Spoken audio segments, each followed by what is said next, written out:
Welcome to episode 97 of the Clive Barker podcast, where I'm joined by Jose and Rob.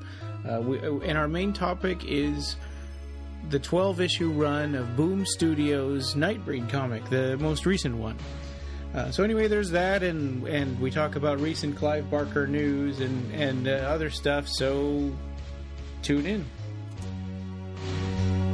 Hey, this is Ryan. If you listen to the show, you might know that I'm a realtor in Fairbanks, Alaska. So we have this vast audience, but I only know of one of our listeners who lives in Fairbanks, Alaska. Hi, Ross. Did you know you can help me by letting me find you a realtor in your part of the country or world? I have access to networks of realtors, and many of them I know from past experience as a board president and state realtor board member. The best part is it won't cost you anything. After talking with you, I get a sense of what type of person would be a good fit for you. And when I match you together, I get paid a portion of the commission after you buy or sell a property.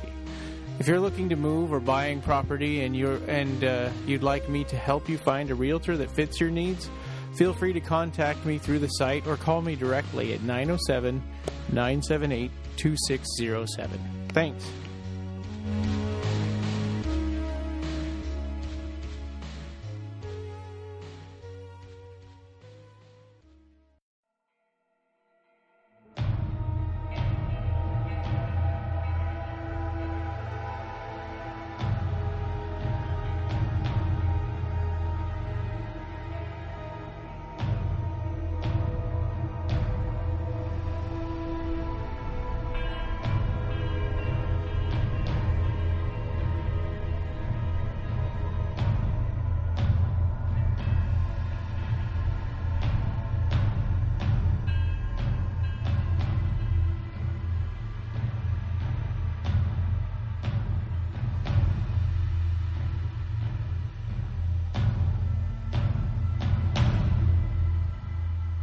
Well, what have you guys been up to this past week?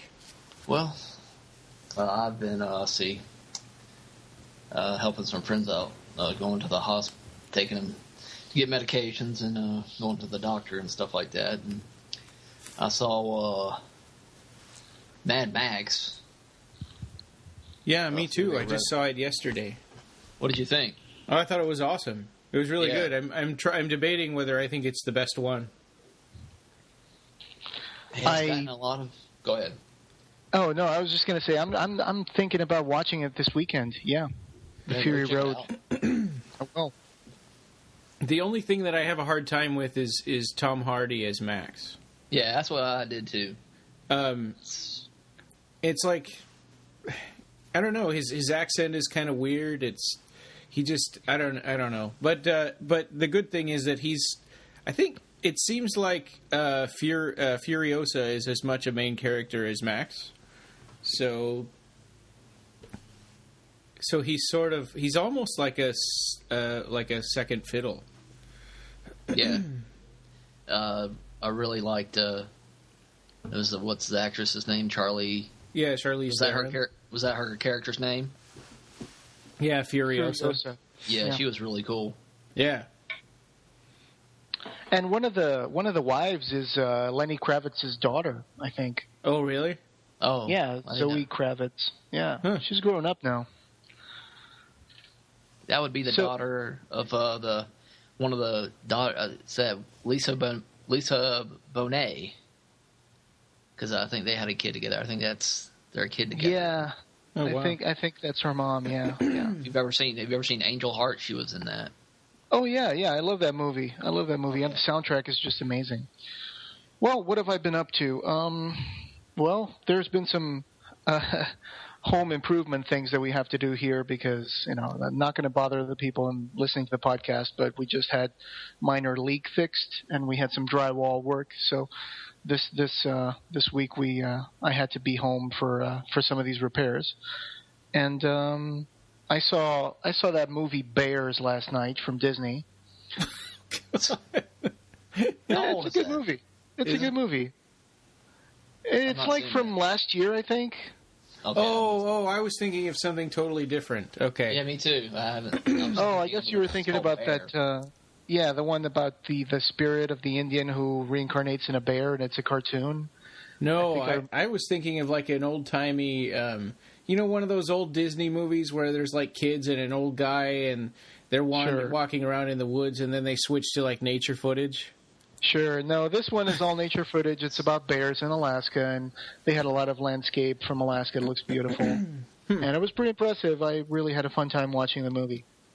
I'll have to check it out. Yeah. And what else? That's pretty much it. Been looking at some Hellraiser again because I recently got some DVD copies of Hellraiser from a friend of mine called Nathan who lives in the UK, and he was downsizing his collection, and he was gracious enough to send me a message and said, "Hey, I'm thinking about getting rid of these. Do you want me to send them to you? You can just pay shipping or something. I know you'll give him a good home." And so I ended up buying it from him, and they were the Anchor Bay double-layer DVDs, Hellraiser 1 and 2. Oh, yeah. They're really good. Yeah. I really recommend those. Is that like in the U.S. that came in the tin? Yeah, I had the two tens at one time. I had to sell them, but yeah. Oh, yeah. And they come with like a little postcard reproduction of the poster for Hellraiser. Yeah. I have that set also. That's a really good set. I mean, the only thing above that is the actual Lament configuration box that was put out by Anchor Bay as well, where they added Hellraiser 3 to it, and in two versions. One of them was like full screen, the other is like widescreen, I think, for Hellraiser 3. And I thought that box, the puzzle box, they didn't make that in the U.S., right? They did. No, this was a Region 2 release, yeah. Yeah, and then the other thing that I didn't like about that was why didn't they make a Blu-ray version of it? Because at the time, there were Blu-rays out. That's true. I don't know. I don't know why they didn't do it. But Anchor Bay was mostly Region 2, so it's like the opposite of Shout Factory. So it's like Shout Factory is just Region 1, and, this is just Region 2. I don't even know if Anchor Bay still exists under the name Anchor Bay anymore. I think didn't they get bought out by Stars?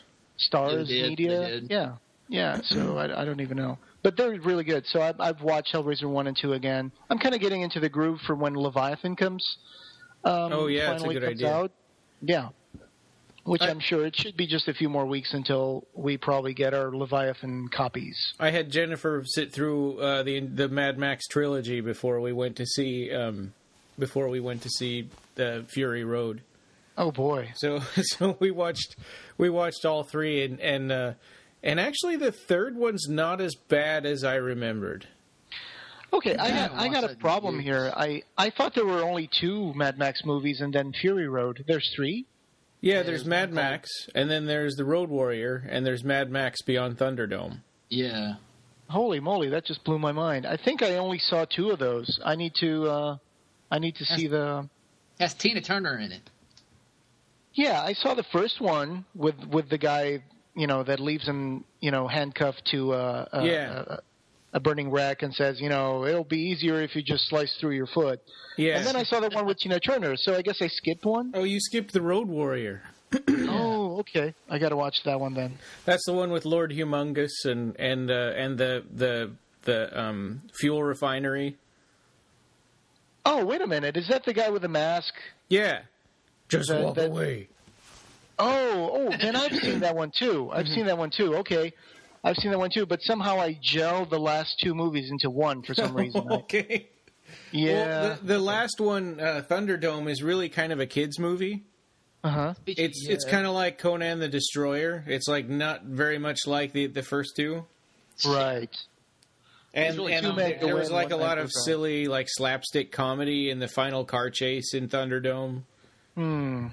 It was more general audience friendly because Warner Brothers helped make the film, so they had a little bit of, say in how the film was going to be made at that time. Yeah, when we were watching it again, I was kind of wondering if Tina Turner had decided that she didn't want to be a bad guy, and then so they changed the ending or something, because like it looked like she got hit, her car got hit with a train and it exploded, and then she walks up to Mad Max at the end. Huh. Maybe I'm wrong. Maybe she did. I had a hard time knowing which cars were getting blown up, and I don't know. Right. I'm looking forward to this one. I'm probably going to see it in the weekend, and then we can trade impressions about it. Yeah, for sure. I won't give anything away. Yeah, it's. I have to say, you won't get bored. Another thing that's been going on with me is Jennifer signed me up for CrossFit for my birthday. So I've been working out in the early morning doing CrossFit, which is really hard. All right. Go. But it's good. Go for it. But it's been good so far. We're going to be tomorrow morning. It's going to be like 7:30 in the morning. But yeah, we had a gym close to our old house in California that had a, what do they call it? That military training. I forgot what it was called. But every day at 6 in the morning, they would have this thing you do with like medicine ball and stuff. What do you call it? Boot camp training. Oh yeah. So they would have that, and that was like pretty hard. I saw them sometimes doing that inside the gym, and I was like, wow, that is pretty hardcore.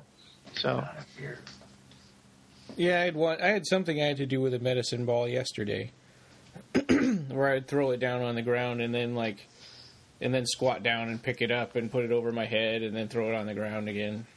Mm-hmm. Well, I hope it works out for you. I mean, it's been working out for me since I joined the gym. I've lost like cool. 11 pounds. Not that it really matters for anybody listening to this, but I feel pretty good. Yeah. Well, that's good. Yeah, I'm feeling a lot better. I'm actually sleeping better too. I mean, now I used to stay up until 2 in the morning and then get up at like 7 every day, and I can't do that anymore now. I have to go to bed at like 12:30 because I just can't. I just fall asleep no matter what. So I'll just fall asleep in the middle of playing Shining Force 3 or whatever, and then wake up and my guys are dead. Yeah, and then next you wake up and you look like one of the war boys from Mad Max. Yeah. Yeah. Yeah. So should we go on into the news? Sure. Let's do it. This one was kind of cool. Imogen Borman is going to be going to the Days of the Dead in Indianapolis at the end of June. So yes. She has, and people will know her as Tiffany from Hellraiser 2. She's never been to a convention before. Yeah, it's her first one. For anybody that's in Indianapolis, meet her and let the podcast know what it's like. I'd love to go to these days. They had that one in Atlanta recently where it was a reunion. I would love to have seen that. I actually put the video of all of them talking on stage on YouTube. You can go watch that. It's about a 30-minute interview. I was at the one for because there was also a Cabal Cut screening in New Jersey, so I went to the Hellraiser reunion in New Jersey. That was pretty cool. Ken Cranham dropped out at the last minute of that one, I think. Oh, that's unfortunate. Yeah. Yeah. Actually, I'm pretty shaken up because I just discovered today that I missed out on Mad Monster Phoenix. Oh. Yeah, which apparently happened between May 8th to the 10th of 2015. Oh, geez. So that was like 2 weeks ago. And I'm like, I missed out on that because Mad Monster Phoenix had Doug Bradley was there. Oh, so, yeah. Yeah, I didn't know about this. I just figured it out now because I was looking at a page. You'd probably have better luck getting him on the podcast than me. Yeah, probably, but I guess I missed out on this one. Sorry about that. Well, I'm sure it's going to be yearly, so you can try again next year. Yep. I'm sure he'll be there. So yeah, I think for Imogen Borman, I think that probably it's thanks to Gary Smart, getting her back in the public life, as far as like people remembering her as Tiffany and stuff. Yeah. She has a Facebook account, but she doesn't seem to do very much with it. Yeah, we've talked about that whenever we Gary Smarts. And also there's other people like Chris McCorkindale. She also kind of got back into the circuit. Yeah, thanks to Occupy Midian and the renewed interest of Nightbreed, the director's cut. I mean, that was because sometimes these people will just move on from their acting jobs into other careers. I mean, even Nicholas Vince was into computers and networks and stuff for many years. Yeah. That was his job. I don't know exactly the correct name of his work, but he was working with computers and networks and stuff. And while he was the Chatterer from Hellraiser, and his character from Kinski from Nightbreed, but his real career was doing a 9-to-5 work. So it's wonderful that sometimes these actors they get back in the saddle, so to speak, and they get to talk to their fans and people who love the work they did and the cult movies they were in. That's great. Yeah. I'd like to bring up kind of on a sad note. Chris McCorkindale's mother had passed the other day, so yeah, I want to wish her the best. Yeah, our sentiments to Chris sentiments for that. Yeah, it's kind of felt bad. Yeah, I know. Well, these things do happen eventually, and it's not like it's not like she's doing okay. She had a lot of support around her, but I just wanted to send a kind of a shout out to her. Yeah, if she ever listens, Absolutely. Yeah, definitely. So Imogen Borman is going to be there on the 26th to the 28th of June in Indianapolis, and then there has been the Scarlet Gospels. It's appearing everywhere. I mean, now we've seen people posting pictures on the Fifth Dominion Clive Arthur fans group. Yeah. It seems like a lot of Barnes and Nobles ignored the street date, and just as soon as they got the boxes, they started putting them out on shelves. Yeah, I don't know exactly how rigid that deadline was, because in the UK, people were already getting them before the US. So yeah, they were getting that edition with the red edge in the pages. Yeah, and it seemed like it was one bookstore or like one town. Yeah, Waterstones or something. Yeah, I'm not familiar with their English shops, but I think there was a place called Waterstones. They were putting out this exclusive red edge edition of the Scarlet Gospels. Yeah, and it's like I think Rob, you had said it was like getting a golden ticket in Charlie and the Chocolate Factory to get this red edged edition, which is really interesting. This is the first we'd ever heard of that. Is like right when some people were picking them up, so it's kind of a neat surprise. Definitely, I've even held a copy of the Scarlet Gospels in my hand last weekend at Barnes and Noble close by. And I asked them, hey, I know that this book only is supposed to come out, by 19th, but do you guys already have it? And they were looking at the computer, and then they were like, yeah, I think we do. I'm not sure if we can sell it to you, but yeah. And then it actually turned out it was already on the shelves. And yeah. The Barnes and Noble I went to was the same way. Yeah. And so that was pretty cool of them. They took me to the horror new release shelves, and there it was. I picked it up. Really nice looking hardcover. What perfect size, it's just you open it up, and inside there's beautiful page work and composition, and I really enjoyed it. I even took off the dust jacket, looked at the hardcover. It looks amazing.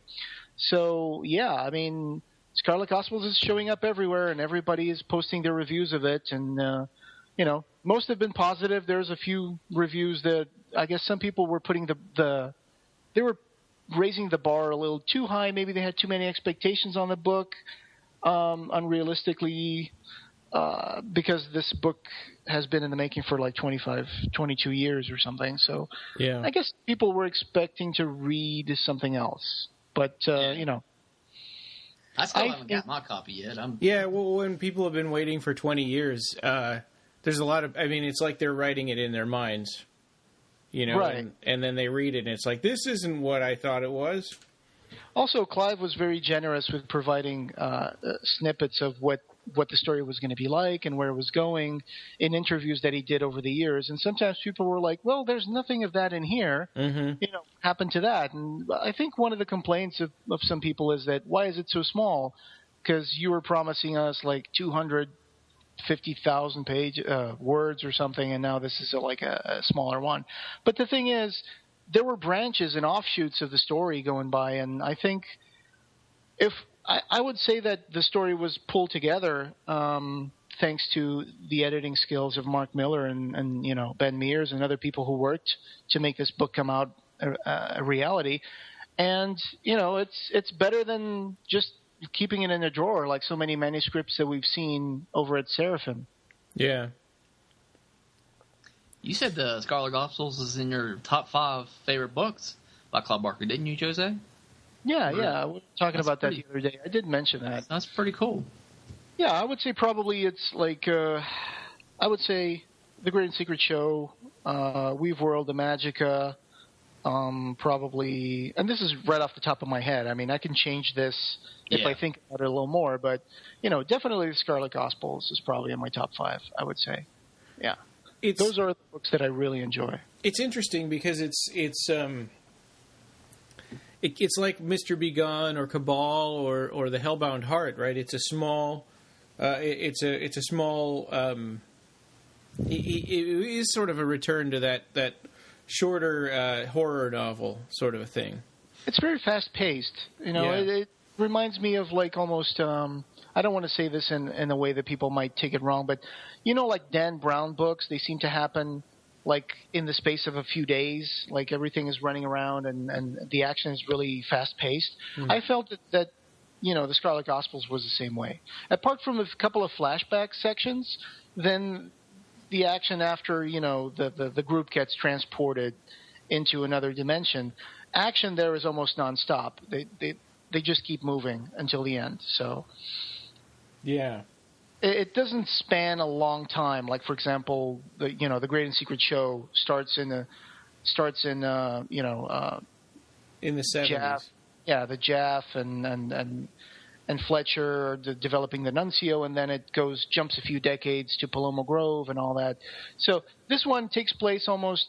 It's pretty fast paced, the Scarlet Gospels. So I think that works well in a cinematic kind of way. I mean, I would love to see a few of the Scarlet Gospels. I think also it's going to be hard because something Jose pointed out, and I don't even know why I didn't notice this before, and I'm not going to say because it's kind of a spoiler, but makes it impossible for me to not be biased. I remember you saying that in one of the messages. Well, there's some funny Easter eggs in the book as well. I mean, we'll save this for the discussion of the Scarlet Gospels, I guess. Mm-hmm. But if I can just reveal one tiny little Easter egg, there is a place in New York called Charrington's Pub, which I think it's obviously a reference to Russell Charrington. So, I mean, there's stuff like that you can find. It doesn't spoil the story in any way. It's not a big spoiler, so please don't get crazy about it. Oh, he just spoiled it for me. But yeah, there's little things like that. If you pay attention, you might discover. Okay, cool. Because I mean, like I said, I haven't read it yet. I'm hopefully going to get my copy tomorrow. Oh, gotcha. I was going to ask how far along you are. Yeah, well, I was supposed to get it. I thought I was supposed to get it Tuesday, but Amazon didn't ship out until Tuesday. And I thought I was getting it today, but apparently it's going to be tomorrow.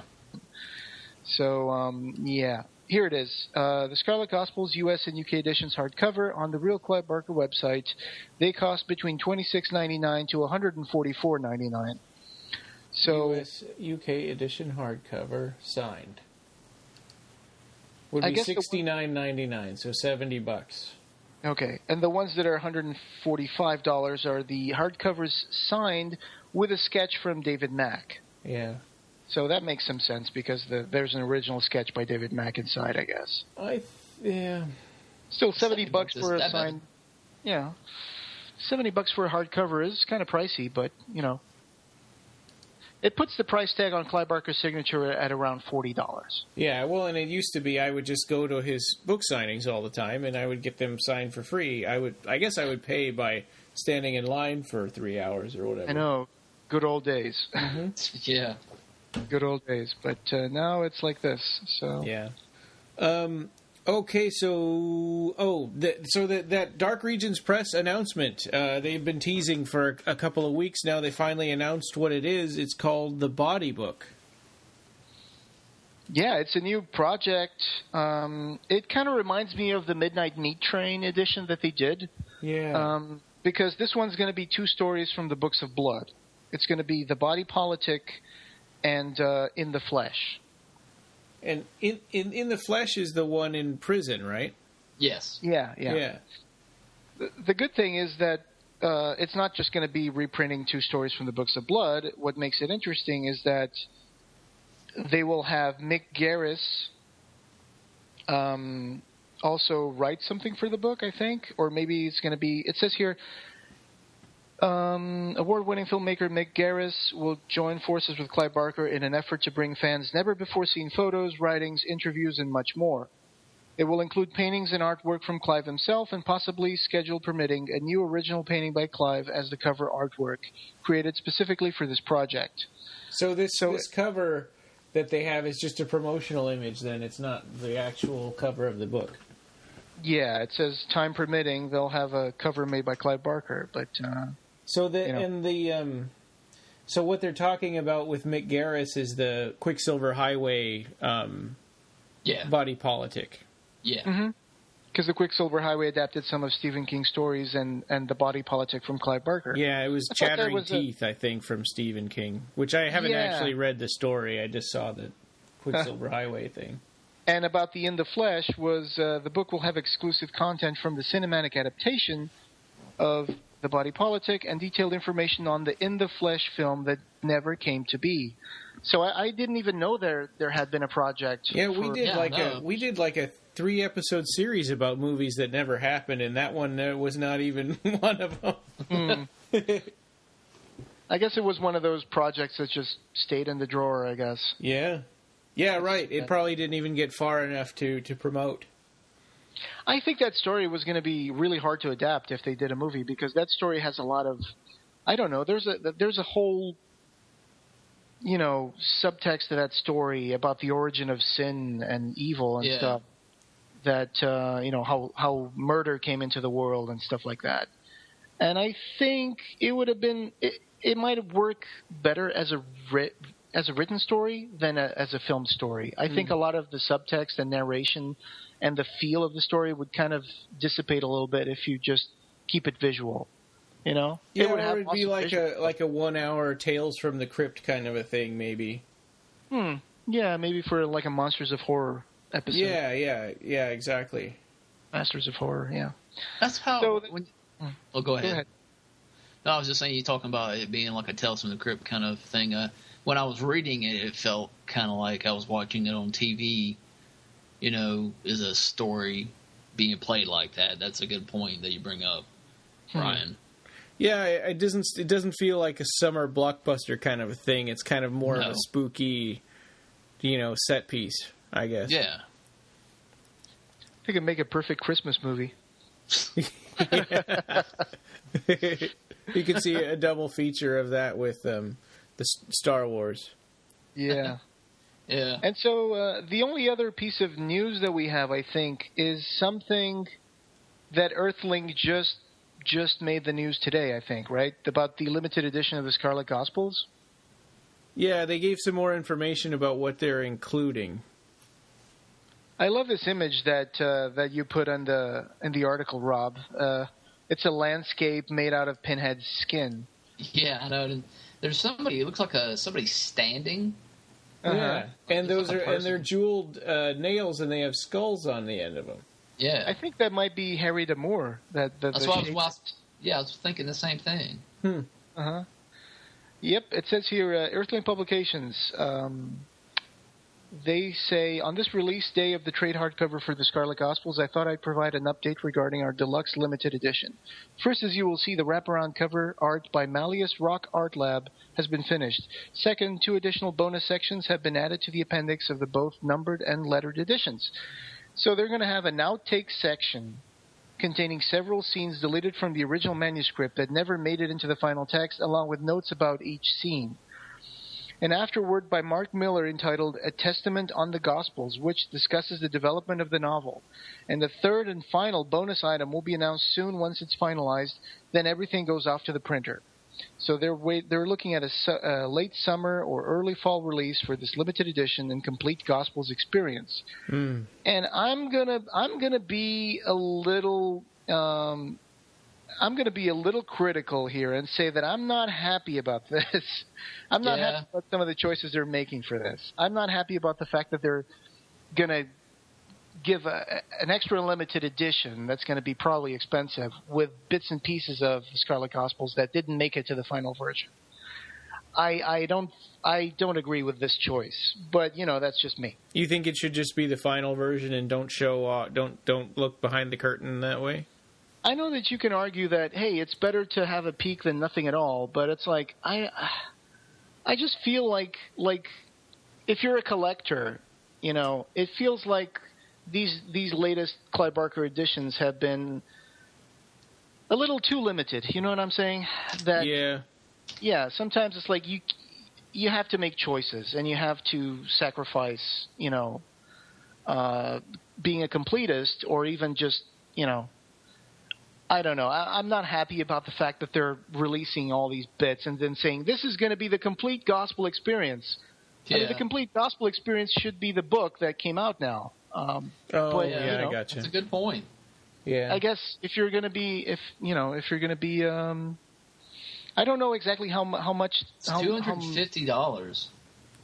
Yeah. So, and I think they're going to limit the number. I came this close to purchasing it the other day because of this. Because I was like, I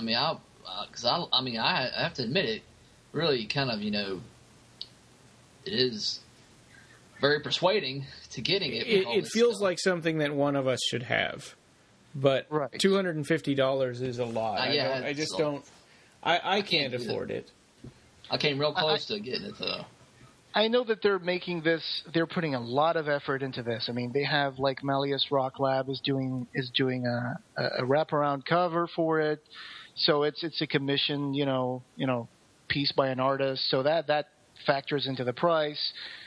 They're going to have. It's probably going to be.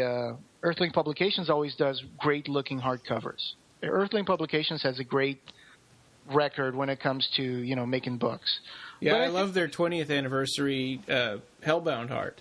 Oh yeah. I'm sure there will be a market for this, but I just feel a little weirded out for the fact that they say this gorgeous limited edition will be the complete Gospels experience. I kind of wish that they had made a $50 or $60 version of this. I wish they could make like a paperback version of this. Yeah. Somebody who wants to experience. You didn't have to make. You don't have to make this wonderful hardcover with all this bonus stuff. You don't have to make it cheap, but you could make a later paperback edition so people could read these outtake sections, and that would be great. But and just make it not limited. The paperback, Well, that 25th anniversary limited Weave World has like the complete children's book version of Weave World that was rejected by publishers. Oh, okay. And that was like the first time I'd ever even heard that was a thing, and to be able to read that was really cool. But that's a complete book too. Sure, but for example, I don't have it, and I don't think I will ever be able to get a copy of that. Yeah. Soon. And so I'm probably never going to be able to read that, and I think that's a shame. It is a shame. It's kind of a bummer. You can make a really deluxe edition of a Clive Barker book, but don't limit that content to just that one edition. People want to pay that because that book is going to be a really good edition. But why not just make later a paperback edition of that's not limited? I don't think that spoils the limited edition if they made a paperback with these outtake sections. So Mark and Ben, if you guys are listening, we would love to see a Seraphim Inc. version of that Weave World children's book.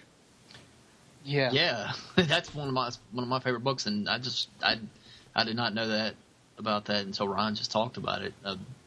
Sure. I have to ask you more questions. And it was really cool reading that, but it was like then when we talked about Weave World, it was sort of a footnote in our episode because I couldn't really talk to you a huge amount about it because you weren't able to read that. I know, and it's like all these editions, these limited editions of Clive Barker's work, that some of them are really good, like Chiliad, and they're all sold out, and and maybe just a couple of thousand fans may have read that book, and for all the rest, it's like forget it, you're not going to be able to get a copy because it's all sold out now, and so I think I miss the times when you could get this stuff on paperback as well as deluxe editions.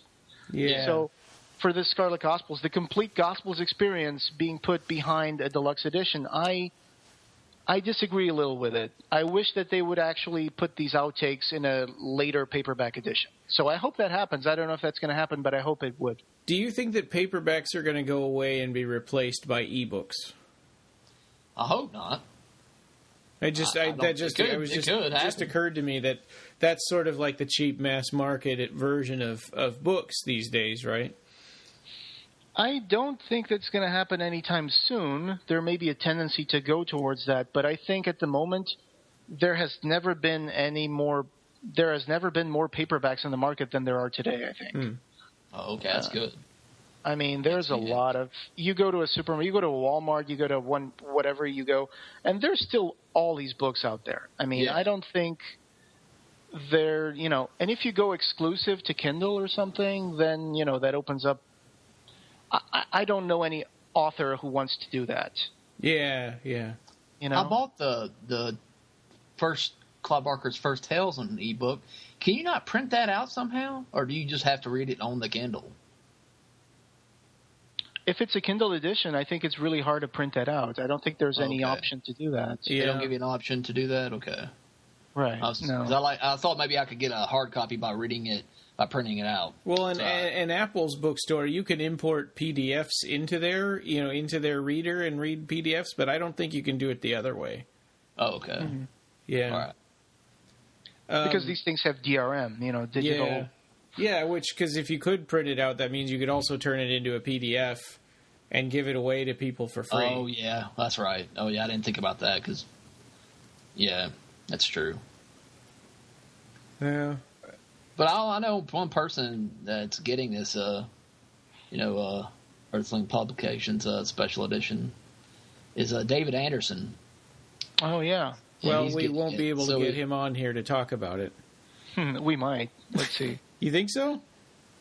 We've been trying to get and even at the very start, before this podcast even started, I tried to get him to join us. Well, he's probably going to be the only guy that we know that has a copy of this, so we're not going to have copies of this. He's the only guy we know that has a lot of things. That's true. He even has some props from Lord of Illusions and stuff. Yeah. I don't know if he wants. Yeah. He put on since we mentioned the collectors thing, the Clive Barker collectors group on Facebook. He joined there and started showing off stuff that he has. I had no idea that even existed. There was like a Candyman Monopoly game or something. Yeah, I remember seeing that. That's wonderful. So, David, if you're listening to this, that question do a review or something. Yeah, that question you sent us got answered, and this will eventually become an episode that some people are waiting for. But David, that question got answered, and David, you better be on the episode to talk about the Scarlet Gospels limited edition. Yeah. Yeah, we'll call your phone. Yep, no problem there. So limited edition of the Scarlet Gospels. That's going to be the complete Gospels experience coming out from Earthling Publications. And the new interview with Mark Miller and Doug Bradley. So this was just brand new news today, right? That Fangoria did a really quick interview with Mark Miller and Doug Bradley, and I didn't read that one. I didn't either. Jose, you read it, right? Yeah, so, Q&A with Mark Miller, Doug Bradley, and more, talking about the Scarlet Gospels, the special edition that came out today. And we just talked about the special edition. But, so Doug Bradley was there, too. Malleus, who did the cover, Fangoria, Paul Miller, who is the guy from Earthling Publications. Yeah. So, they were just discussing how they made the cover, and Fangoria asks Doug Bradley, is there any prospect of Pinhead and you returning to the screen in a Gospels adaptation, which is a really interesting question. And Doug Bradley's answer is, there's a lot of anticipatory hypotheticals in that question. Let's get the novel out and take it from there, shall we? I have no idea if there are plans in that direction, and it's not really a question I can answer. It's fairly common knowledge now that I turned down Hellraiser Revelations, thank goodness for that, for a variety of reasons, but not wanting to play the character again was not among them. So if, and if, and if, and if, then maybe. How's that for a rousing affirmative? So basically, I don't know. If it happens, then I think he might be available, but yeah, I don't know. I mean, he's getting older too. I mean, that's true. Maybe that would work out with the older version of Pinhead and the Scarlet Gospels, I guess. Yeah. But yeah, and then they say, Mark, what's next for you and Clive? And Mark Miller says, comics, movies, television shows, you name it, we're working on it. Even as I answer this very question, stay tuned. It's an exciting time. In his usual peppy, reply. So I don't know what comics they're working on. That's interesting. I wonder what comics they're working on because Nightbreed just finished, and Hellraiser hasn't had any new comics. Next Testament is over, so I wonder what's coming up, and what television shows are coming up. Yeah, that's right. And there are so many things that it seems like there's a lot of throwing things at the wall and seeing what sticks. Yeah, finding producers and stuff. It's hard. I mean, it's hard to be an independent, an independent movie maker these days. If you're trying to get a project off the floor, you need to find the right people that connect you with the money. Yeah. Yeah. So that sort of leads into our main topic for today. The Nightbreed comics, the most recent run from Boom Studios. So, and I was remembering this a little differently. I was just kind of paging through these, and I thought it was like the first 9 of them were all backstory, but that doesn't really seem to be the case. How many of them are backstory, and how many of them are now, after the movie? When is that transition point? I think it's 7. Is it 7? Maybe, yeah. I think it's actually 7. Well, the movie takes place between number 8 and number 9. Because number 9 starts with that text saying, following the arrival of Laurie at the gates of Midian, Aaron Boone is forced to choose between blah, blah, blah, blah. And then it says, from the ashes of Midian, a figure rises, Ashbury, reborn and damned in the blood of Baphomet, looks on the world with new eyes. The holy war has only just begun. And that's when they cut to present time, I guess, or after the movie, the events of the movie. So that's between 8 and 9. Okay. And it opens up with Laurie discovering her new power. So the backstories. So there are 4 issues that have new stuff, or that have a continuing, continue. 9, 10, 11, 12. Yes, yeah. So the backstories, they're kind of interspersed between the first 8 issues, I think. Yeah. And they drink from the fountain of the Nightbreed Chronicles, that, photo book that came out in 1990. Yeah, and they except for Ashbury, right? Because they have a backstory for Ashbury that's all their own. And the backstory for Boone, too. Yes, yeah, that's right.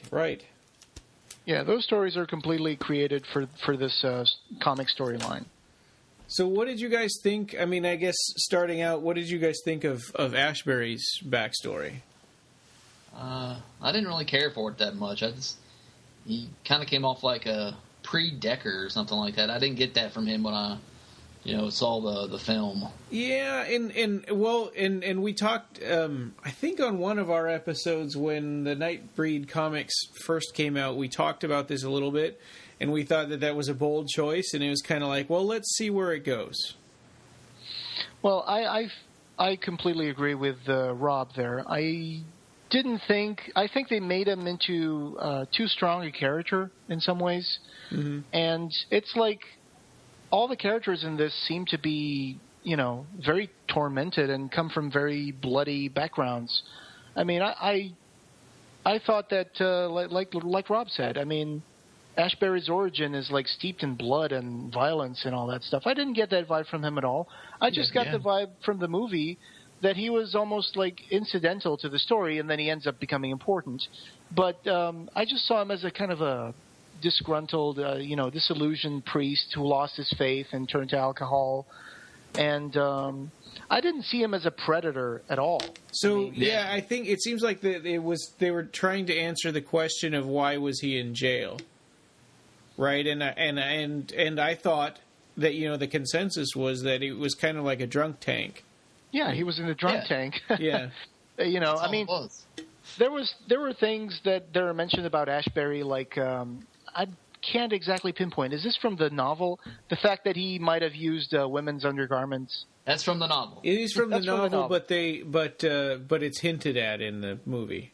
Right. Yeah. So, and I don't know. In this one, it seemed like they were kind of replacing Decker because.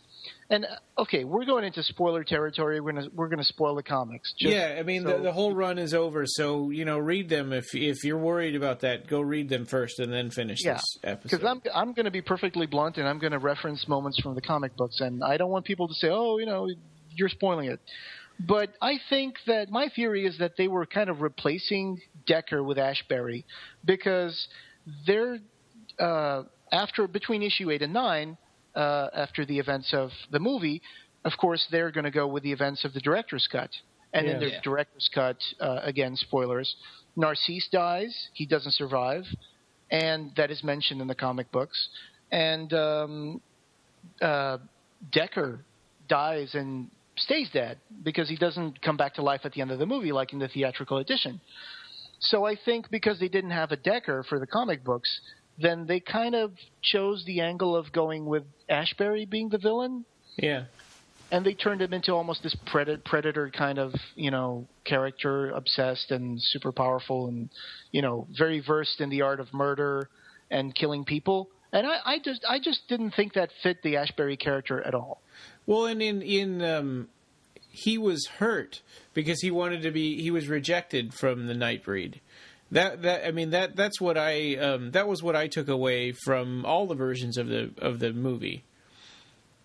He was rejected from the Nightbreed. What he wanted to do to the Nightbreed, he could smell where they were, and he wanted to find them, and he said burn them all away. Whatever that means, or however he was going to do that. That was what I was expecting. Also, I noticed that Eigerman almost doesn't. He has a short cameo in the comic book, just in one page, and that's it. I mean, I think they could have picked Eigerman to be a more imposing villain than Ashbury, in my opinion. But then he would have to be alive. Yeah. Oh yeah, good point. I keep mixing. I still go back to the theatrical edition in my brain. Sometimes. That's true. Yeah. So again, they didn't have either Eigerman or Decker, so they decided to go with Ashbury as the villain. Yeah. And there are some weird choices that they do with Ashbury here that I'm really not entirely convinced.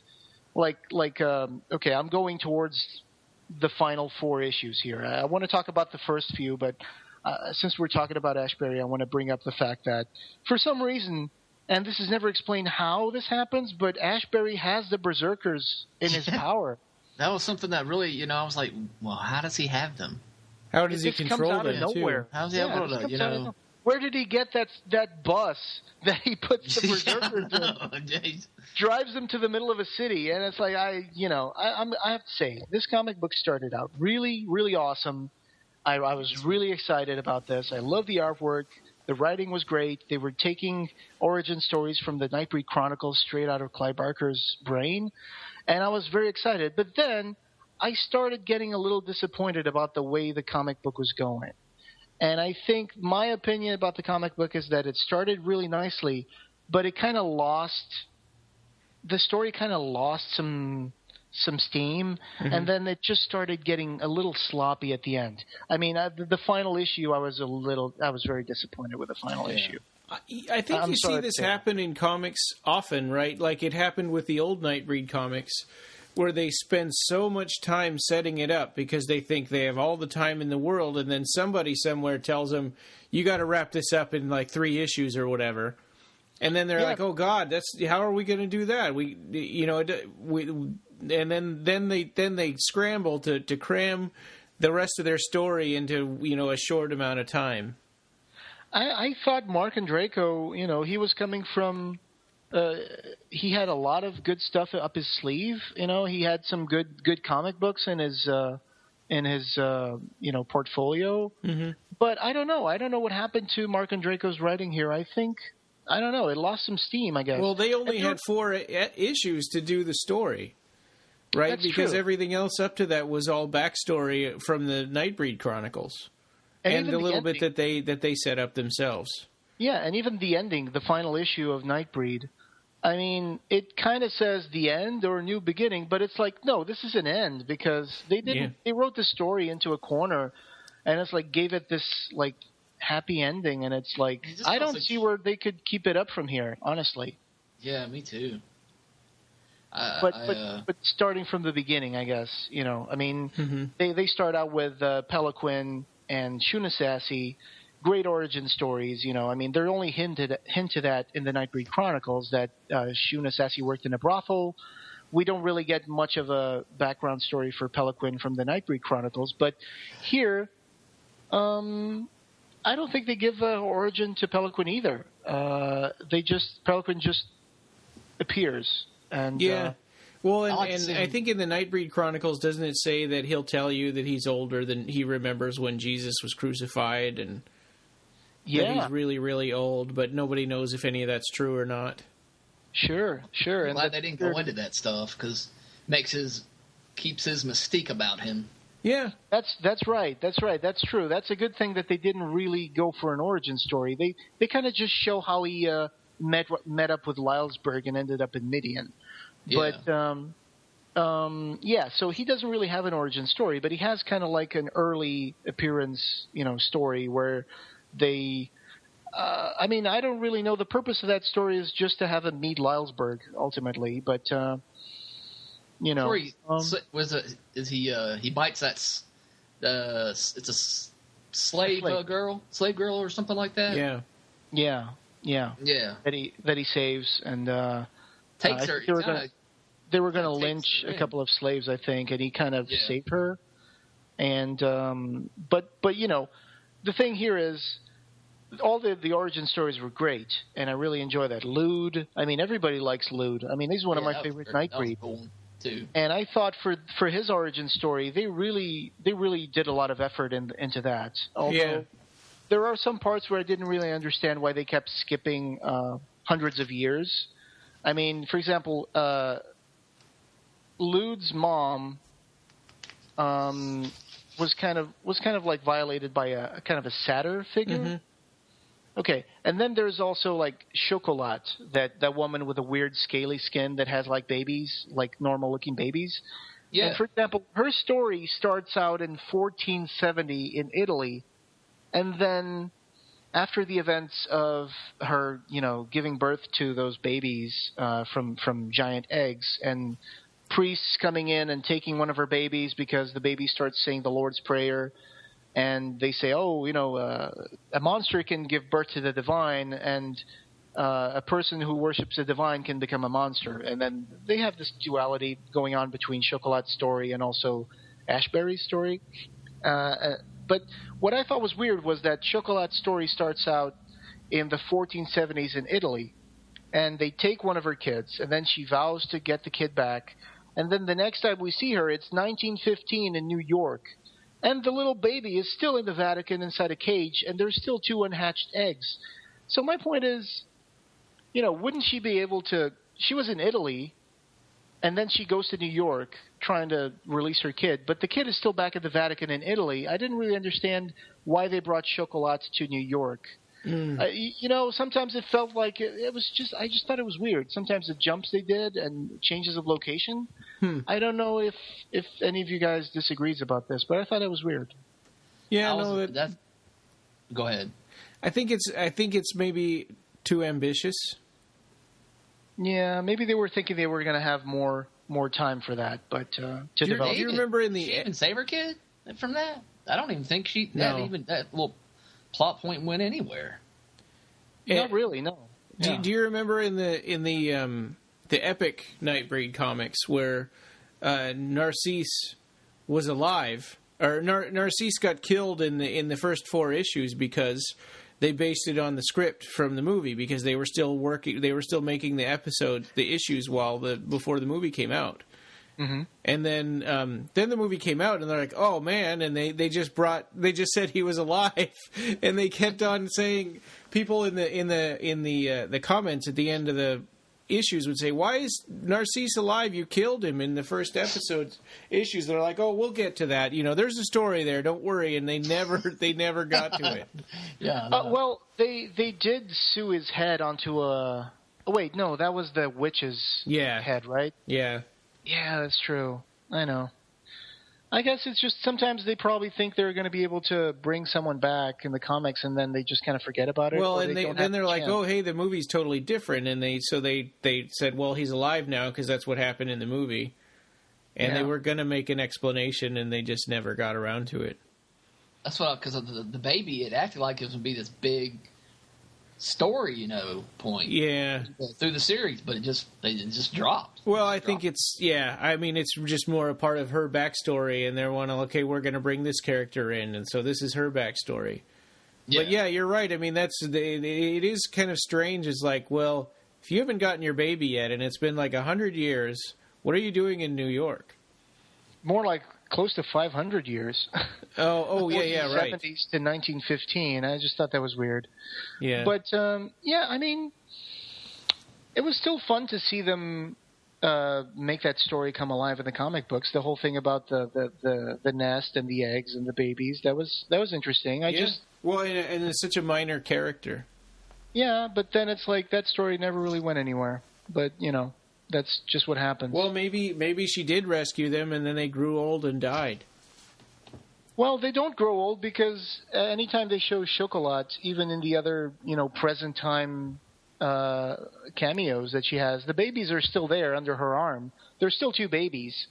And so I don't understand. The babies don't seem to get old. So, yeah, I just didn't understand what they were going for with that. Maybe it was going to be like a branch-off series or something about they were going to maybe do a spin-off, with her character, maybe, and that's a possibility. But I liked one of my favorite scenes from the comic books was when Pelican and all of them went out on Halloween night. That was pretty cool. Yeah, that is cool. And even at the end, there were some things about it I liked. Like, I thought that was cool. I mean, when Boone got kind of disemboweled and he was lying there dying, and then and I like that they put him in a cocoon for 8 months to heal him. I thought that was kind of an interesting thing that they did. Yeah, but the silly thing here is about the cocoon. I'm not going to complain about the cocoon because, hey, they made up a new Nightbreed that looks like a caterpillar with multiple eyes. I understand that, but when he comes out of the cocoon supposedly healed, he still has all the bullet holes and he still has Pelican's bite on his shoulder and it's all bloody and red. So I don't really understand. So was he healed or not? I mean, do you know what I'm saying? It's like he still has the injuries in his body. So yeah, because he's dead. Right. But it's like, was he healed? But why not heal everything then? You know what I'm saying? Yeah, I know. I mean... Yeah, because it's like, because they those things have been made such a part of who he is. Also, a little complaint that I have about this, and I want to focus on the positives, I really do, but it's like issue 4, Chocolat meets a carnival of freaks, okay, and she meets Vasti Moses. It's a great opportunity for them to introduce Vasti Moses, and there he is, and he appears, and he's very well drawn because it's drawn by Kowalski. And he has the tiny little hands on top of his body that don't seem to have any. They don't seem to be real arms. They're just like kind of stubbly things that end up in hands. But then in the next issue, he has not only full arms and elbows, but his head seems to go back on his body, and he almost like he has shoulders now. So I thought the continuity between the different artists was kind of off in some ways. I didn't even notice that. Yeah, I didn't even notice that either. Yeah, I noticed that because I was like, hey, there's Vasti Moses on issue 4. Awesome. They really nailed it because they kind of copied it from the cover of Nightbreed Chronicles. But then when they actually show him, being drawn by another artist, he already has elbows and he's like running and stuff. And I'm like, how would Vasti Moses run? I think that's a little optimistic to think that he might run. But I don't know. Some things seemed like... Like, for example, Shuna Sassy in the comic book, every time we see her, all she wears is like a piece of cloth. But then in the last couple of issues, there's a moment when the Nightbreed are moving to their new Midian, which is going to be this house, and they buy an island. Yeah. And Rachel tells Pelican, all right, go tell Shuna to pack up her stuff and make sure she stays under a half a dozen suitcases. And I was just thinking... why? She only wears a piece of cloth. I mean, why are they implying that Chuna Sassy has a lot of clothes? Because she obviously doesn't really wear them. There was these things that sometimes I felt that. So that was like a throwaway joke, I guess. Yeah, it's like, you could take that as a joke, like, oh, she only has one piece of cloth. Make sure she packs less than half a dozen suitcases. But I think they were actually going for real. They were being serious about it. And I just thought that was weird. There were some moments when I thought that they went a little off character for some of the characters. Yeah. I liked Boone's black backstory. I thought it was pretty good. Yeah, I agree. I have another issue about that. It's like, okay, so he claims that he doesn't remember anything until just a few years back from the events of the movie, okay? And, Lylesburg helps him to remember his past, or he just takes a peek inside his mind because... Actually goes into it or something. Yeah. And it's like, so he doesn't remember anything, but when Lylesburg is telling him about the story of Anastasia, he says something like, oh, yeah, I remember that. Yeah, my grandmother used to love that actress's movies. She watched them all the time. And I'm like, well, how do you remember your grandma, but you don't remember anything else then? I mean, do you remember your childhood or you don't? Because to remember his grandma, he has to remember back when he was a child and all the events that happened to put him in the custody of his grandma, right? I mean, I guess I'm not very observant. I totally didn't catch that at all. But then another issue later, he says, oh, I don't remember anything about my past until just a few years later. And I'm like, well, you just remembered about your grandma and how she used to watch the movies from Anastasia. So that's kind of weird. I don't know. I just thought, sometimes those little details kind of threw me off because I was like, huh.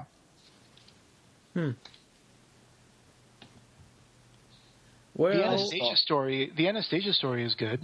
Yeah.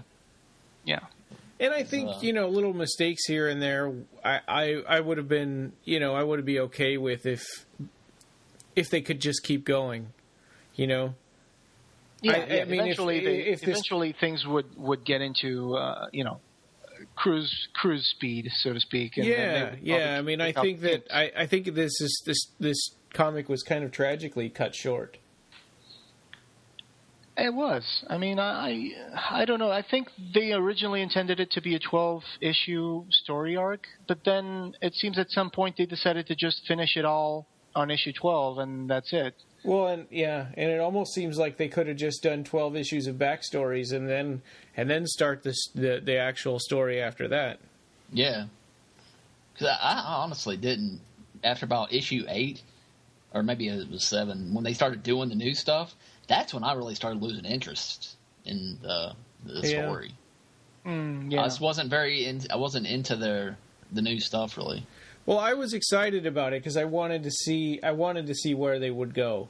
Well, yeah, but then it was cut so short. It was like this didn't really feel like a Okay, so like that transition we talked about between 8 and 9, right? Yes. Where there's that black page with a bunch of text on it that's explaining everything that happened after. It reminds me of the 80s movies when a movie is beginning, but they have to show a lot of exposition dialogue to introduce, like, this is the future after the apocalypse. And it kind of made me think like that was a choice that was forced on them because they knew they didn't have enough issues to do what they needed to do. Right. That's a good point. Right. Yeah, could be, yeah. And about the story of Anastasia, there were parts I liked and parts I didn't like, and parts I didn't understand why they put some things in, but then they didn't explain them. Like, she was a silent film actress or something, or she was an actress in the old movies. Yeah. And the thing is, okay, so she's a lesbian, she gets involved in a bar fight, and she got her face slashed. And that's all from the Nightbreed Chronicles as well. And the thing is, on issue 5, they show her trying to get rid of her scar, and she goes to a plastic surgeon, and he couldn't really do much. And we're talking the 20s here, like late 20s. Yeah. So she goes to this one guy, and they don't really explain how she met him. She just says, and I found someone in the least likely of places, and it's her in some alleyway, and a weird scientist with goggles. that says, oh, well, I can restore your beauty. I have a source that respected physicians do not have, and it is miraculous. And then we see him like draining blood from this body, from this like person who's strapped to like a cross like contraption. But they never tell us who this guy is, or they never explain exactly who this guy is. In the Nightbreed Chronicles, I think they mention something about the name of this guy. She got a skin graft from someone who was a Nightbreed, and that's when that thing started taking hold in her face. Oh. But here they just show us this weird-looking corpse. It's not a corpse, but it seems like a guy who's almost like he's all bloodied up, like he doesn't have skin, and he's being kept by this crazy scientist. And he apparently drains some blood and injects in her, and she wakes up and her beauty is restored. And then, of course, a blemish appears and turns into another personality inside her mind. And there's a little eye and a little mouth and a little nose. So the thing is, then she goes into like this crazy murder spree where she even murders her surgeon, the surgeon who couldn't fix her scar, make it go away all the way. But it's like he was just trying to help her. He just, why is she killing him? They kind of turn her into kind of like a non-sympathetical character. Yeah. It's like, because she kills a bunch of people, all right, I understand that she cuts off the face of the guy who slashed her in the bar. All right, I could understand that. It's kind of a revenge thing. But why does she have to kill the surgeon? The poor guy was just trying to help her. Sometimes they don't make the Nightbreed to be very, very people that you can actually look up to or like. They make them sometimes a little unlikable. Yeah. But the lewd story, my God, that lewd story is great. That lewd story is really cool. I really enjoyed it. It's kind of touching in a way, too. I liked him getting back with his mom. The only thing I didn't understand was why did Lude get found in the Black Forest in the middle of Germany by an Arab guy in the 1600s. I mean, that's just kind of a weird thing. But you know what? I'm willing to go for it because I'm sure there might have been Arab people living in Germany in the 1600s. And the part with the snakes, I do like that because actually I was looking it up today. Actually, the southern Black Forest has some of Europe's most venomous snakes, including the aspic viper. So I really enjoy the fact that they put Lude being abandoned by his mom in the Black Forest and the nest of snakes, venomous snakes. So I did do my homework for this. I even went to check when Anastasia's story, she finishes wrapping a movie and they go for the wrap party, and it's at Frank Musso's Bar and Grill. And I actually went to see if the Musso's Bar and Grill existed back in 1926. And it actually did. It started out being called Francois, and then in 1923 changed its name to Frank and Musso's. So 1926 is a good time for them to call it Frank and Musso's. Huh. Oh, cool. I did go and check that out. Wow. I know. I'm kind of a perfectionist when it comes to this stuff. Nothing wrong with that. I usually like when if there's something in a book that talks about history or some event like that, I usually try to go look that kind of stuff up and see if it, if they made it up or really happened. Like when I was looking at X-Men Days of Future Past, I mean, I think that's the one where they have Quicksilver, and Quicksilver has a Walkman, and it's supposed to be 1973. And it's like, there is no Walkman in 1973. It kind of takes people out of the movie, but, it's okay. I mean, it's just a movie, but sometimes it's not enough to say, well, it's just a comic book. Who cares? Or it's just a movie. Who cares? Sometimes you care because it shows a level of detail and effort into going into the story. I mean, definitely. I mean, you wouldn't want, Spartans in the time of Jesus or something like that. I mean, or, cave, Neanderthals in the time of,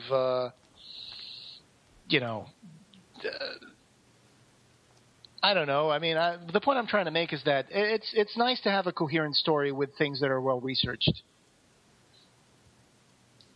Yeah, little details matter to people. Right. Exactly. Yeah. Yeah, and different details are going to matter to different people.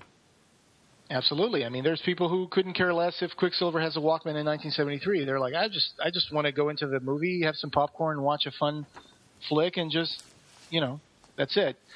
But for some people, it kind of throws them out of the movie, and that's okay. I mean, everybody has their own little kinks, and Yeah. Not everyone has to be the same. So, would you guys recommend this comic to people? Nightbreed fans, Clive Barker I definitely recommend it to Nightbreed fans. I definitely recommend it. Pick up the issues, start reading them, and just know that the comic books will end on issue 12, and that there's definitely a little bit of a decline in terms of story. Yeah. I mean, on issue 12, I had issues with issue 12. There's definitely things in there that I think are a little almost comical in a way. Like, for example, Boone gets his abdomen ripped up by berserkers on issue 11, I think. Yeah. And then by issue 12, he wakes up and the berserkers are, like, throwing things around and they're just destroying the city. And there's paramedics on the scene arriving to help the people. And he just turns to one, and he's got his guts hanging out at this point. He's got his intestines coming out of his body. And, he just – I mean, it's hard for me to say this because I really want to be positive about this. But the issue 12, I seriously have issues with it. But he goes like, hey, can you stitch me up? And then the paramedic says, hey, dude, can you walk over to the ambulance? No paramedic would ever tell a gutted person. It would never ask him, can you walk? I mean, honestly, it's like... And then he stitches him up while the berserker is running towards Boone. Yeah. And work faster. The whole stitching up seems to take no more than a few little, panels. And I'm like, are you seriously kidding me? It's like the berserker looks at Boone and is like, oh, you better hurry up stitching me. And he's like, okay. And then the berserker starts running. And then Boone, to gain some more time while the guy is stitching his abdomen, throws a traffic light at the berserker. And then, and then by the time the berserker gets there, it's like, oh, okay, I'm all done. Thank you.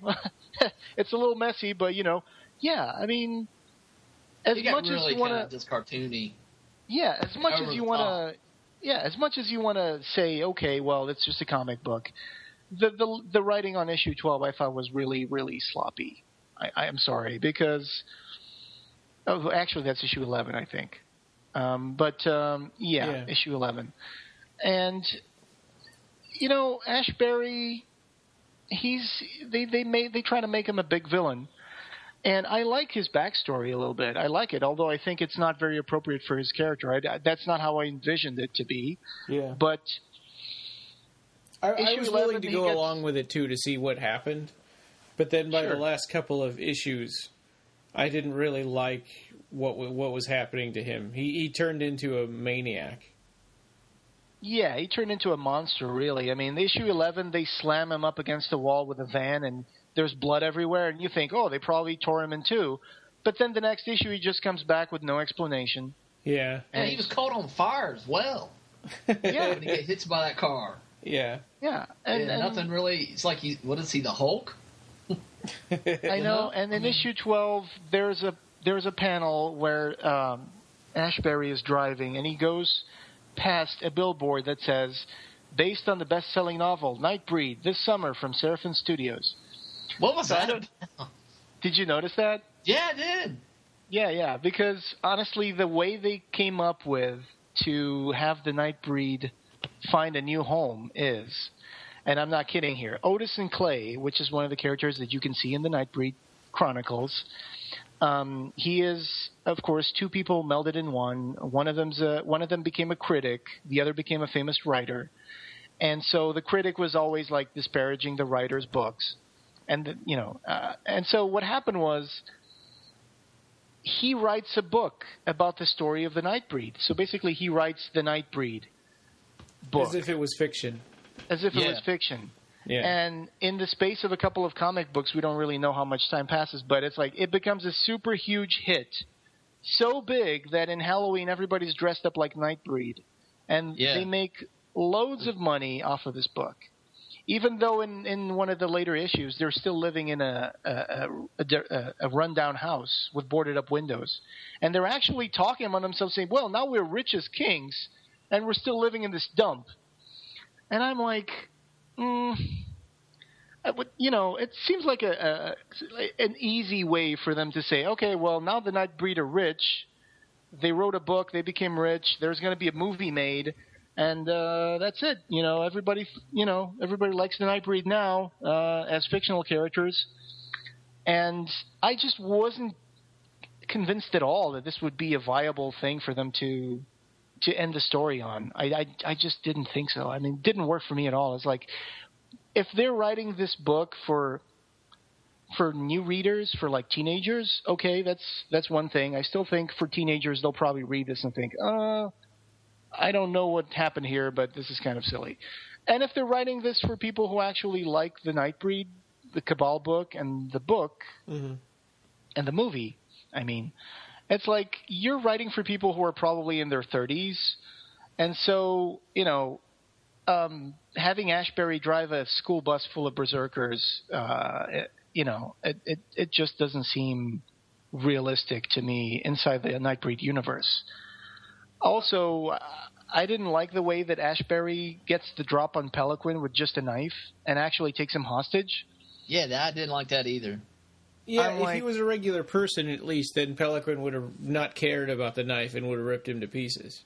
In the first few issues, Peliquin destroys a whole lynch mob of people with weapons, with knives, like a pitchfork or something, pitchforks and torches, and he destroys them. And then for Ashbury, Peliquin goes fishing, and then they just show him being jumped by Ashbury, and then the next is Ashbury walking into the room, holding a knife to Peliquin's throat and going like, haha, we meet again, abominations, for the final time. Also, the dialogue was kind of weird in the last couple of issues. The dialogue is really weird, and I understand why they, in the last issue, they buy that house with the money from the book, and they have a huge banquet. And Boone says, I can't believe all of this. This all seems so impossible. Well, 8 months ago. And I'm like, you know what? I agree with Boone. I can't believe all of this. I didn't mind the backstory about the writing. I mean, about the writing the Nightbreed story, because I think that, I guess for one thing, they're promoting the movie, right? I mean, they're promoting the buying the director's cut of Nightbreed. It's sort of a meta way of doing that. But also, I think that it's been a long time since the events of the movie. That was 23 years ago, right? Or 25 years ago now. Is it? No, I mean they buy the house like just.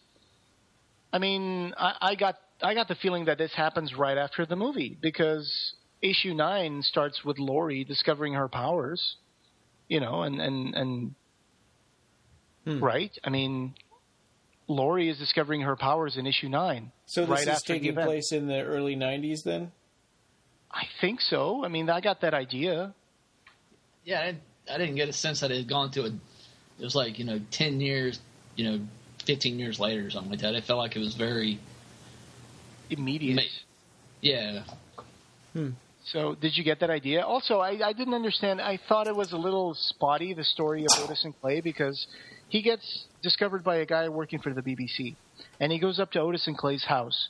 And he's like, I want to find out about this guy who was one of the huge writers of our time. And had this critic that kept, this huge critic as well, who also disparaged this guy's books.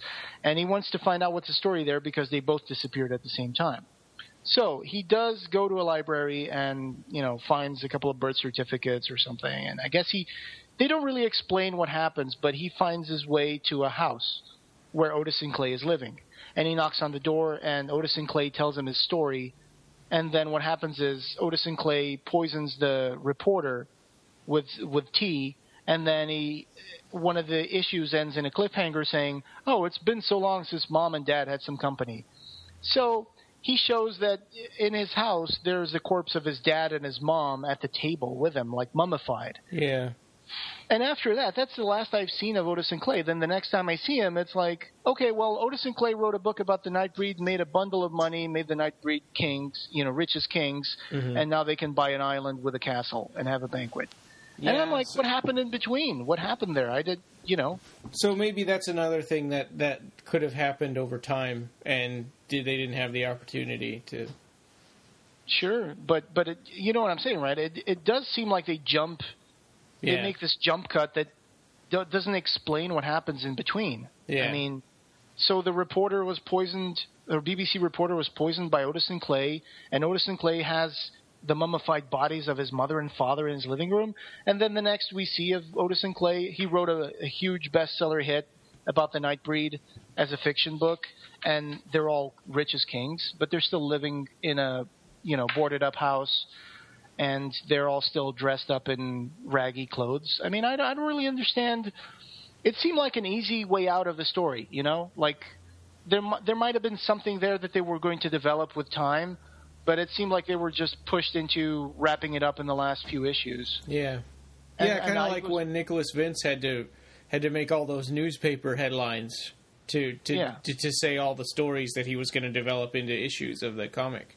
Right. I was disappointed about the last 3-4 issues. I didn't really think that those just gave justice to the ones that came before. The first few issues were really good, and then I just kind of got disappointed with it. I sort of feel like maybe Boom Studios let us down, by quitting by ending this early, and I felt that way about Hellraiser Bestiary also. Well, the Hellraiser series in general. Right, it was just like no unceremoniously they just stopped it, and it didn't made no didn't say, hey, sorry, this isn't financially this is working out for us, or we love this series but we just can't do it anymore. It's just like, no, after this they just quit making them. And it was the same thing with Nightbreed. There was they didn't say anything about it. It was just a rumor until it was true, Yeah.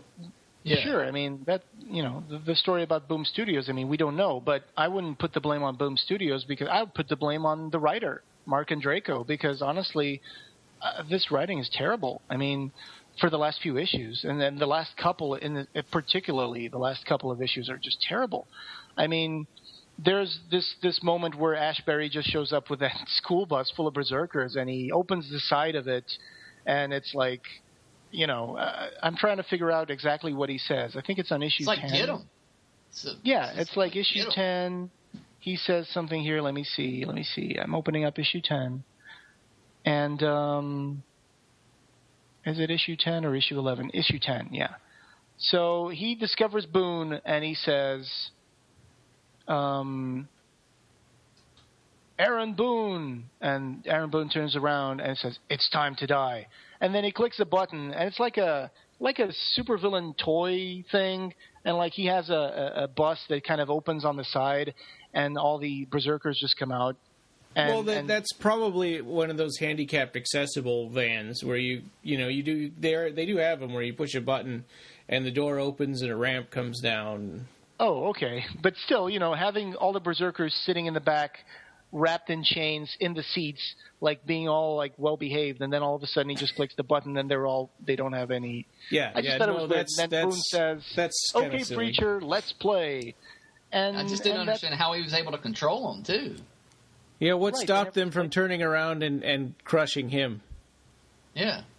Yeah, and why are the berserkers so easy to kill once the other Nightbreed arrive? It's like, I don't know. I just think I'd have to answer your question, Rhonda, if you asked, what did you ask if do we would recommend it? I would recommend the first 7 or 8 issues, then I would stop after that. I would, because it just got really over the top and silly. Yeah, I mean, I think that's probably true, but nobody would do that. I mean, once you read, once you do, you would want to finish it. Also, on issue 10, Peliquin hates Cabal's guts, and by issue 12, he already loves him again. I mean, he even calls Laurie his bitch. Like, Cabal, I hate him. He just doesn't care about us. He only cares about his bitch. And I'm like, okay. But then by issue 12, Peliquin is old buddies with Cabal again. Like, I just thought that, I think there, like you said, there may have been something that they wanted to develop more here, but it seems like that someone said to someone, let's just wrap it up, find a way that, they'll have a happy ending, and that's it. I mean, gosh, Boone even has a baby at the end of the comic book with Laurie. I thought that was really kind of tacky. Yeah, it's like he even has a baby. Oh, here's your baby, Boone. And it's like, oh, everybody has a banquet, and instead of a pig, it looks like they have a boiled dog on the table. I mean, that's the most canine-looking pig I've ever seen in my life. I don't know if the art did get kind of weird. Yeah, it looks like a dog, like in the banquet table. But yeah, I would say read the first 8 comic books, watch the movie, and then just, I also thought that Laurie didn't really look much like Ann Bobby. Right. Yeah. Especially the farther along we went into, like 11 and 12. There were some weird choices there. Yeah. I mean, there was one of the artists that I really liked. Apart from Kowalski, there was this guy called Devmalia Pramanik. He made the segment of the story of the breed on issue 10. I really enjoyed his style. I really did. There were a couple covers that I enjoyed too, especially the one with Lute, I think. He was on the front cover, and I liked. I think really I liked all the covers. Yeah, the cover was great. Yeah. There was one that I didn't understand why Onaka was in the cover. When I bought the comic, I thought, oh, great, they're going to talk about Onaka's story. And then it's like, nope, they don't talk about Onaka. Yeah, where it looks like he's like a ghost coming out of Frank, the dog. That's a great-looking cover, yeah. Definitely. Yeah. It's one of Onaka's best renditions. I just thought that they just mentioned Onaka in one of the panels when Nightbreed, Peliquin says, we've lost so many, because of Boone. Lylesburg, Onaka, Narcisse, and that's just it. So I would say, read the first 8, watch the director's cut, and then just make up your own future for the breed. Yeah. Unless they, do a TV series that supposedly, could be on the horizon somehow, sometime. I think the continuation that they did for the breed after the movie, I thought it was a little disappointing. I understand the Otis and Clay thing, but I think the story of Otis and Clay was kind of weird, a little contrived. And like I said, it just ends in a cliffhanger with a poisoned reporter and 2 mummified bodies. And then it just jumps to, okay, well, now Otis and Clay is back, and he made a huge book, and they're all rich, and they bought an island with a castle, and they're having a banquet, and Boone and Laurie have a baby. So that's it. It just was written like that guy that was a reporter was going to play again an important part in the story. It's just the way he came off, and then he's gone. The guy, the reporter, the guy that's looking for me, the way he came off is some guy that was going to be maybe he was going to get. Well, he was poisoned, right? They killed him. Yeah, they killed him. But, well, I don't know if he was killed. I mean, at the end of that cliffhanger, he's still conscious, but he's like paralyzed. But, wakes up. Well, that's what wakes up at the table, and he sees. I see. I thought he was dead. I think he was because they had killed the father. They showed like a panel of the father, and he was drinking his tea. And the same thing had happened to the father. That's right. That they did to the guy. So they poisoned the guy and killed him. I guess maybe that was just like a little story for that character, just to. Show a little bit of their backstory. Yeah. And that's it. That was basically what to the story. Yeah. Also, did you guys notice that when Lylesburg was telling Boone some of the origin stories from the Nightbreed, this I think is supposed to take place before Laurie goes to visit Midian, and after Boone gets inducted into the Tribes of the Moon. Yeah. Right. And so. I thought it was funny that for some reason they start talking about Anastasia, and all of a sudden she's like right there. It's like, oh yeah, my story. Well, I'm going to tell you my story. And then her and Lute are trying to fight over who's going to tell whose story first. And they kind of jump around a little bit.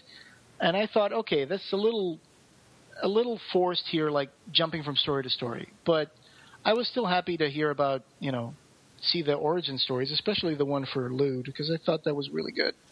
It really worked out. And they even included the anecdote that Clive Barker wrote in the Nightbreed Chronicles, where Lude made his mom, who was a nun, who took a vow of silence. He caused her to break her vow by laughing so hard that they cracked the bell in the convent. Yeah. Oh. And the joke that he used that they wrote here is he tells his mom, "Do you know how you get a nun pregnant? You dress her up as an altar boy." Yeah. That was a great line. I wrote that down in my notes. And they laugh so hard that the bell cracks. Okay. And he stayed with her until she died, and, that was pretty cool. Yeah. Yeah. Well, we have a couple of feedback and a couple of feedback emails. I guess they were from Facebook, I think. Ben Warren says, "Hey fellas, just listened to the latest podcast. This was the one we did about the Madefire Book of Blood motion comic." He says, "You weren't sure if you could get a Madefire app for Android to watch the Books of Blood motion comic. You can. It didn't come out until a while after the iPad version and isn't advertised anywhere." He says, "You can download it direct from Google Play Store and then buy the comic in the app. Hopefully, if you can plug it, more people will find it and we'll get Midnight Meat Train soon." Oh, I'm sorry about that. I really didn't find it in Google. I was looking for Books of Blood, though. I wasn't looking for the Madefire app. Maybe that was my mistake. Oh, yeah, right, because you only search for the Book of Blood after you've got the app. Yeah. And he also says, "Also wondering if it was worth mentioning at the end of each podcast what the theme of the next one will be. That way fans can ask questions or send their thoughts in to be discussed. I know your last piece of fan interaction a couple of episodes ago didn't go exactly as planned, but might be a good way to engage with us all." I agree, yeah. and I think we do that sometimes, and sometimes we forget. And but yeah, I totally agree. I think our next one we're planning on doing is the if everything goes right, we want to talk about Leviathan. The making of Hellraiser and Hellraiser 2, the DVD. Yeah. If it's not out by the time 2 weeks from now, then we're gonna do something different. Also, we're considering making some minor changes to the format of the podcast, but we still haven't figured out on a final decision on that. So yeah. But what would you guys think if we, instead of being bi-weekly, we went, let's say, monthly, but interspersed with like little news episodes that we would inform people about what's going on with the Clive Barker world? That would give us more time to go in depth on certain topics and novels, because we need to tackle novels like Everville, Imagica, Sacrament. Those things take time to reread. So yeah.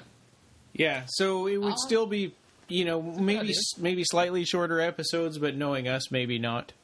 Yeah. But we would have news episodes in between, so still have an episode every couple of weeks, but like the main topics only once a month.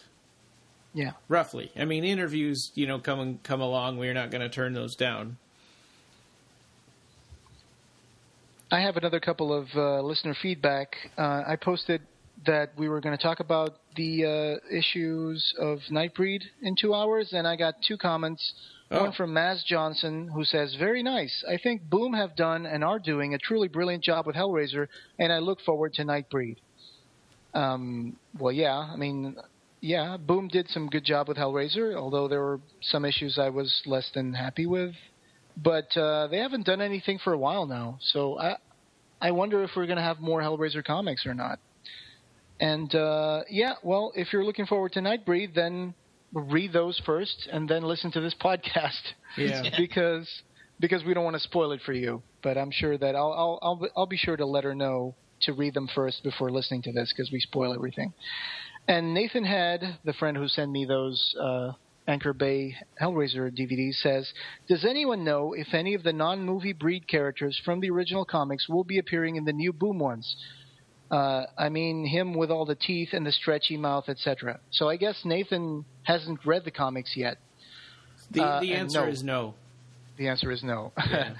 You're probably reading this after I've private messaged you, and the answer is no. So yeah, I mean, there's nothing from the Epic series that translated over. It's all direct, either from Nightbreed Director's Cut or the Nightbreed Chronicles, or they made it up.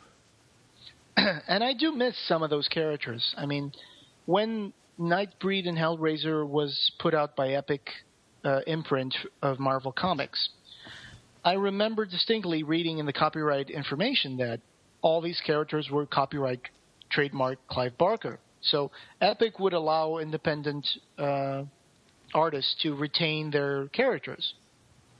So for all intents and purposes, I think, and if anybody knows that I'm wrong, please correct me, that all those characters like Oral and Nick Naven. Yeah, those characters. I think they still belong to Clive Barker, and I'm not sure if he would need to ask permission from Marvel to use them. Yeah. So I think there may have been some kind of potential there they could have used for the Boom Comics, but I think what they wanted to do was just go for a clean slate. Yeah. Yeah, I mean, I think if you put those characters in, then you've got to acknowledge all of the story that came from those comics, and that would be completely different from what they wanted to do. Yeah, also I think there may have been references to the movie that would not be accurate now that the director's cut is out. Yeah. Right? Because those comic books, they adapted the movie in the first 4 issues. Correct? Yeah, but they adapted the script that they had, so it's actually pretty close to the director's cut. Right, because Narcisse does die. Yeah. Narcisse died, and Decker died. In the Epic comics. What about Joyce? Joyce?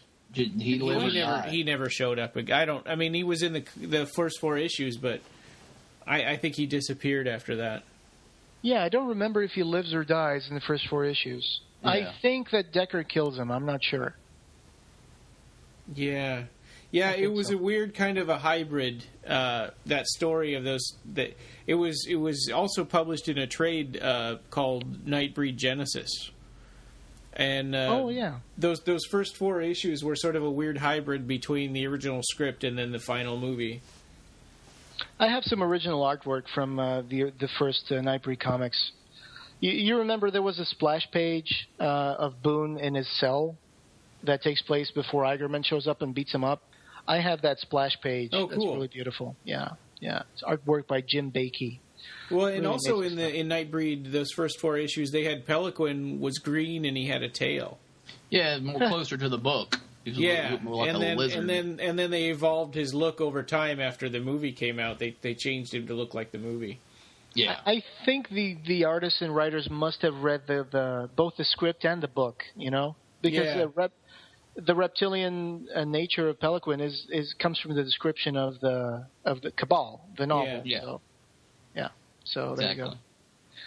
So I'll message Maz Johnson and Nathan Head and give them their answers and tell them, please read the comic books before you listen to the episode so you guys don't get spoiled. Yeah. But that's it for my listener feedback. Yeah. Well, I think that's it for this time. Actually, no, I forgot. We've got some stuff we're working on. And actually, Rob, you did a farewell to Pinhead. The little... Was it the little poem I kind of created? Yes. That was cool. Little poem. Yeah. So check that out on CliveBarkerCast.com. Just look on the features. You should be able to find it there. It was just kind of a little. It's a funny little thing I did. I came up with just to say goodbye to what do they call him? What's his nickname? Pope from Hell. Yeah. The Hell Priest. The Hell Priest, right? Hell Priest. Yeah. I like to call him the Hell Priest.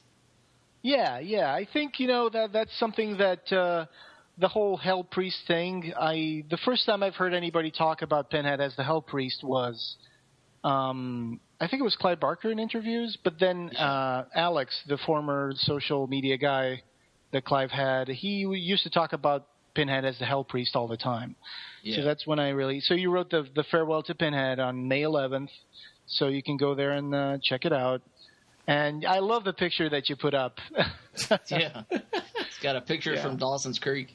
Dawson's Creek. And also, that guy was the main character in Clive Barker's The Plague. That had nothing to do with Clive Barker stuff. Yeah. Yeah, he was in that movie, The Plague. It was this weird movie. I think the premise had a lot of had a lot of potential to go, but then the movie just kind of fell flat on its face. There's some controversy about that movie and the director. We may get into that in a later episode. Yeah, you tried to get him on the podcast, and he was suspicious. Yeah, he was like, "Well, you should know that I'm not very happy about Clive Barker, Clive Barker's influence in my movie." There is the Plague director's cut, which I think is only offered by the director. Oh, really? And yeah, he complained that that there were changes done to his movie and that he wasn't happy with it, and there were too many producers maybe trying to tell him what to do. So there is a director's cut of The Plague, but it's kind of hard to get because you can only get it from the director. Oh, so and he told David on Twitter that they used all the bad cuts when they edited the movie. Yeah. Yeah, that. Well, I mean, I've not even heard of this movie, to be honest with you. I've never heard of The Plague. Yeah, well, you can go check it out. It's probably on Netflix. It was Clive Barker wanting to help somebody out who had this idea for a movie that sounded really good, and Clive Barker said, "Well, I could help you make that," and he was a producer. Ah, okay. Yeah. I think it was more of an investment thing, really. Yeah. I think everybody who produced it was hoping for some kind of return, but then the movie was just not very good. Yeah, it kind of like Gods and Monsters, only that's a successful one. Yeah, exactly. Yeah. But I love the farewell that you gave to Pinhead. Yeah. Do you want me to read it? It says, "Dear Pinhead, from the first time I laid eyes on you, I was astonished and amazed. How I wished to witness the sights you had promised. But that little brat Kirsty got in the way. But it wasn't long until we were together again, this time in Hellbound with Kirsty and Tiffany trying to put you to an end. Your evil was captured in the Pillar of Souls until a rich boy named J.P. Monroe unleashed you to create hell on Earth. Your final return took you deep into deep space, where the final descendant of the bloodline that created the box finally put an end to your evil ways. You then went down a path known as Inferno, Hellseeker, Debtor, Hellworld, and Revelations, but those are like bad dreams that need to be forgotten. You were a dear friend, and I'll miss you so much. Sincerely, Rob Ridenauer. P.S. You can kiss my ass. Go play with your dog, you bastard! Oh, boy. That's straight out of Bloodline. Yeah. There you go, folks. Yeah. Thanks for listening, and keep sending us feedback because we that's what helps us make this episode better. Thank you. Oh yeah. Thanks. Take care. The Clive Barker Podcast, or Barkercast, is an independent editorial fan site and podcast that is not affiliated with or under contract by Clive Barker or Seraphim Films. This podcast and site are a labor of love by the fans for the fans. News, features, and show notes for this episode can be found at www.clivebarkercast.com. Go to iTunes and please leave us a review. Reviews really help us get the word out about Clive Barker. You can also find us on Podomatic, Xbox Music Store, TuneIn Radio, Stitcher, Doubletwist, Blackberry, and Pocketcast. We have a Facebook page, so come on and like our Facebook page and join the Occupy Midian group for lots of discussion about Nightbreed and other Clive Barker stuff. On Twitter, we're at BarkerCast and at Occupy Midian. Opening theme by Mark Buckle.